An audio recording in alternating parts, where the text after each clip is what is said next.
Donc, donc ça, donc de changement. Elle était rattachée donc de nouveau à cet empire musulman. Et deux, il y a un changement idéologique, bien sûr. On est passé du chiisme au sunnisme, retour à Al-Jama'a. Donc, ça c'est un grand pas important de la part de la fin des Fatimides après 280 années de pouvoir du Maghreb en Égypte.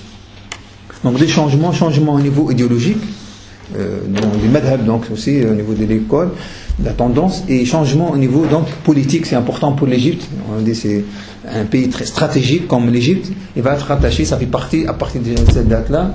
Les Ayyoubides reconnaissent donc le calife abbasside à Bagdad. Donc en plus il a encouragé un retour à la sunna, donc la pratique de sunna, donc comme tout le monde musulman. Et en même temps il va encourager des choses. Donc c'est au niveau religieux, il faut un retour à la religion, il faut un rappel, etc. Et deux, il va encourager l'industrie d'armement. Il faut se préparer parce qu'il y a toujours les attaques des croisés.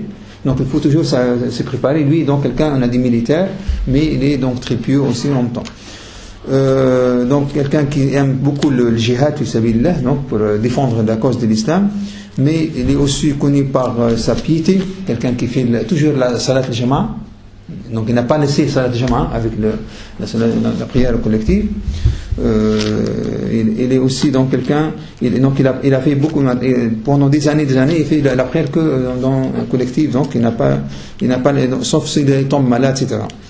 En plus, il a fait sorte un conseil autour de lui. Il a été entouré de ulama. C'est donc un pouvoir de ulama. Un pouvoir, les musulmans, le gouverneur, le sultan, il était entouré par des ulama.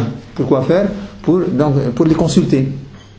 Ça c'est nouveau. Donc quelqu'un qui aime donc être toujours demander ashura, dans le système ashura, mais en tant que gouverneur, il a besoin donc des avis de ulama. Ça c'est rare de trouver des sultans comme ça qui cherchent un peu d'être conseillés par des ulama. Il est aussi quelqu'un qui aime beaucoup la justice, donc quelqu'un de très juste, donc c'est lui le juge, on peut dire. Il a pris donc le statut de sultan et en tant que juge. S'il y a donc c'est lui qui va juger aussi, ça c'est la justice, c'est entre ses mains. Et on dit quelqu'un aussi très très modeste. En même temps, il a conquis 100 villes, c'est-à-dire il a fait l'ouverture, on dit futuhat, une centaine de villes. Tout ce qui est attribut, etc. Normalement, quelqu'un qui est très très riche, donc il a laissé, lorsqu'il est mort, on a trouvé chez lui 47 dirhams d'argent et une pièce d'or, c'est tout. Donc c'est vraiment aussi pour un sultan qui a donc on va voir, donc il a pris presque toute la partie de Hacham, le cas, etc. Il devient un empereur, si on peut dire. Mais on a donc quelqu'un très très modeste dans sa vie. Quelqu'un, donc on a dit qui n'a pas peur de la mort, donc il dit moi je cherche ash-shahada fi sabilillah, donc être martyr. Donc voilà, donc ça la personnalité de Sunodal, c'est la piété et le courage. Donc c'est ça la personnalité de Salah ad-Din Ayyoubi, la piété, quelqu'un très modeste, très juste et très courageux. Donc pour après, donc on va voir. Et en plus on a dit le fait qu'il a bien sûr l'importance de l'éducation, ça joue beaucoup. On va voir que ce soit pour Mohammed al-Fatah ou bien Salah ad-Din Ayyoubi, l'importance de l'éducation religieuse. Donc il a donc l'ambiance religieuse de la famille. Voilà, on va arriver à ce qui est important. Il a fait de cette dynastie, ce qu'on appelle cet état Ayyoubi, bien sûr dans la capitale et le Caire, reconnaissance du calife, mais en même temps il va passer, donc il va élargir donc ce royaume, ce sultanat Ayyoubi vers le Cham. Cham, lorsqu'on dit Cham, c'est la Syrie, la Jordanie, etc. Petit à petit, et ça devient une sorte d'empire Ayyoubi, un grand empire Ayyoubi. Donc lui, c'est important dans sa personnalité.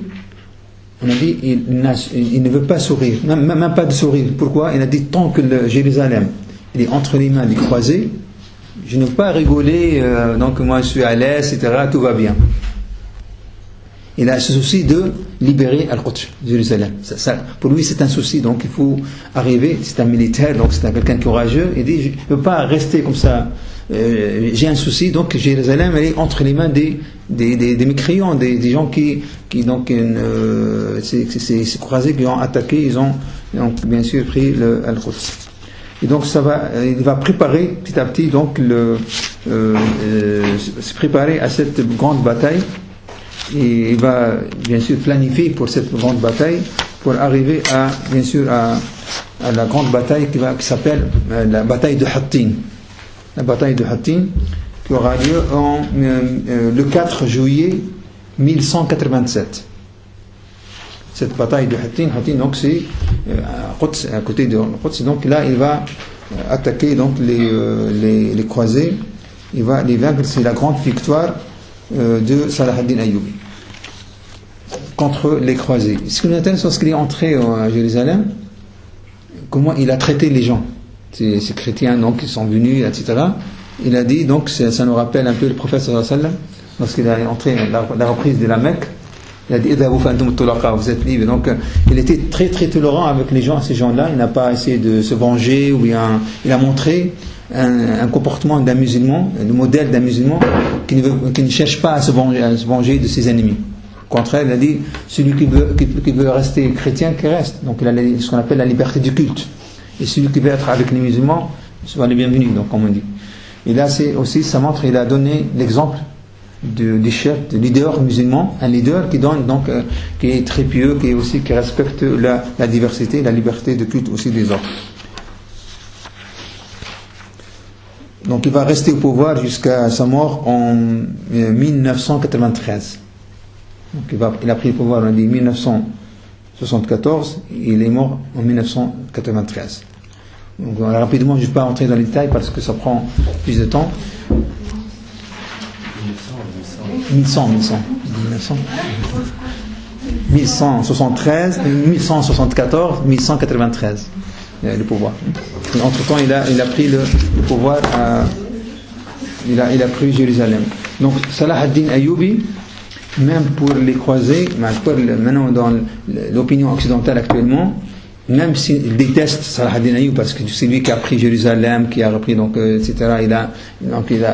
Parce que vous savez que c'est le musulman, c'était une ville musulmane, Jérusalem, depuis l'époque de Omar Khattab en 638.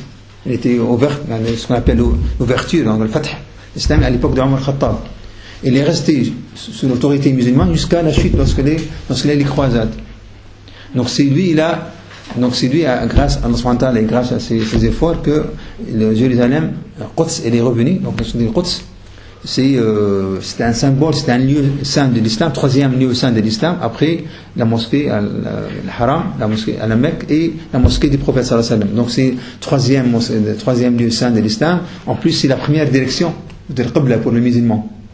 Donc lui, il a un souci de se préparer donc de libérer Al-Quds parce que c'est un lieu saint de l'islam. Et on dit qu'il a libéré Jérusalem avant de libérer Tyr. Donc pourtant Tyr c'est une ville stratégique. Il a commencé par Jérusalem avant, après c'est Tyr, au Liban actuellement. Parce qu'il considère que, bien sûr, il y a la dimension religieuse, l'importance religieuse de Jérusalem. Voilà, donc c'est un Turc qui a sauvé, on peut dire, le Jérusalem, le Quds, jusqu'à, bien sûr, ça va rester sous l'autorité musulmane jusqu'à après la colonisation britannique, etc. Et malheureusement, c'est la création de l'État d'Israël en 1948. Mais ça aussi, c'est pourquoi Salah ad-Din reste, il est enterré en Syrie, juste derrière la mosquée Al-Umawi, la grande mosquée, il y a la tombe de Salah ad-Din Ayyubi. Voilà donc cette personnalité. Je vais passer directement à l'autre.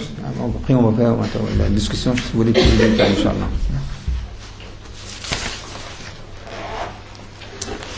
Mohamed al-Fatah, c'est un Turc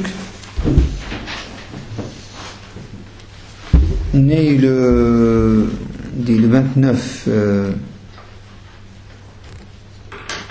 mars 1420, d'après les émates, de 420, 430, 430, il n'y a pas de précis, mais plutôt 1420. Donc nous sommes dans le 15e siècle maintenant.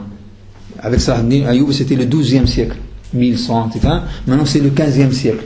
15e siècle, c'est-à-dire qu'on est passé par d'autres étapes, la chute des Ayyoubides, après les Ayyoubides, il y a